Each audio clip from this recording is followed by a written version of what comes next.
Welcome to Commonwealth Bible Academy's course, Discovering the Basic Plan of God for the Church.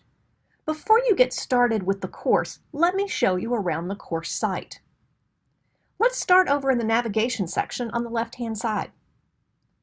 So under navigation is Site Home. Clicking the Site Home button will always take you back to the main CBA course homepage. If you click on the arrow next to Site Pages, you'll see a calendar.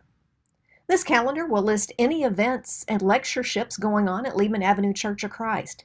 And if you wish to share your lectureships or gospel meetings with us, we would be glad to share them with the rest of the group. There is going to be people from all over the country and all over the world taking this course. So let's get as many people involved in our events as we can. After calendar is a list of my courses.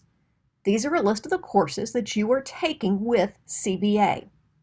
By clicking on the title of one of the courses, not only do you go directly to the course site itself, but you also see a list of all of the sections within the course. For example, this course has 6 sections. There's Getting Started, Navigating the Course Site, Understanding the Basic Plan of God for the Church, also Lesson 0, Lesson 1, Lesson 2, and Lesson 3. By clicking on any of the links, the lesson links, you go directly to that place in the course. Navigating around the course site is pretty easy, but it can be intimidating. So please feel free to watch this video as many times as you want to, or you can always email support@cbaky.com.